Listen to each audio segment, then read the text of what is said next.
Daily ഷോപ്പിങ്ങിനും കാര്യങ്ങൾക്കും ഇറങ്ങുക എന്നുള്ളതാണ് നമ്മുടെ മെയിൻ ആയിട്ടുള്ള പരിപാടി കേട്ടോ. എല്ലാ കാര്യങ്ങളും അറേഞ്ച് ചെയ്ത് വെക്കണം എന്നുള്ള വളരെ സിസ്റ്റമാറ്റിക് ആയിട്ട് മൂവ് ചെയ്യണം എന്നുള്ളത് കൊണ്ട് കോളേജും വർക്കും കാര്യങ്ങളൊക്കെ കഴിഞ്ഞിട്ടാണ് നമ്മൾ ഇറങ്ങാറുള്ളത്. അപ്പോൾ ഇന്നത്തെ അവൈലബിൾ ആയിട്ടുള്ള ആളുകൾ എന്ന് പറയുന്നത് കീർത്തി ചേച്ചി കൊണ്ടുപോകാൻ കേട്ടോ. അപ്പോൾ ഇന്ന് നമ്മുടെ പരിപാടി എന്ന് പറഞ്ഞു കഴിഞ്ഞാൽ കുറച്ച് ഓർണമെൻറ്റ്സ് കാര്യങ്ങളൊക്കെ നമ്മുടെ പരിപാടിയുടെ എനിക്കും അമ്മയ്ക്കും സെറ്റ് ചെയ്യാൻ പോകുക എന്നുള്ളതാണ്. അത് ഓൾറെഡി നമ്മുടെ കഴിഞ്ഞു. അത് കഴിഞ്ഞ് നേരെ നമ്മൾ സ്റ്റുഡിയോയിലേക്കാണ് കേട്ടോ എത്തിയത്. നമ്മുടെ ഗ്യാങ്ങിലുള്ളവർക്കൊക്കെ, അതായത് ഈ ഒരു പ്രോഗ്രാമിന് വേണ്ടി അത്രയും ഹെൽപ്പ് ചെയ്ത ആളുകൾക്ക് റിട്ടേൺ ഗിഫ്റ്റ് കൊടുക്കണം എന്നെനിക്ക് വളരെ നിർബന്ധമായിരുന്നു.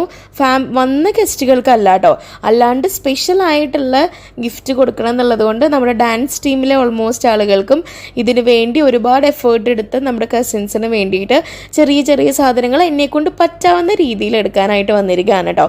ഒരുപാട് എക്സ്പെൻസീവ് ആയിട്ടുള്ളതൊന്നും കൊടുക്കാൻ പറ്റില്ല, കാരണം നമ്മുടെ പ്രോഗ്രാം തന്നെ അത്യാവശ്യം വലിയൊരു ബഡ്ജറ്റ്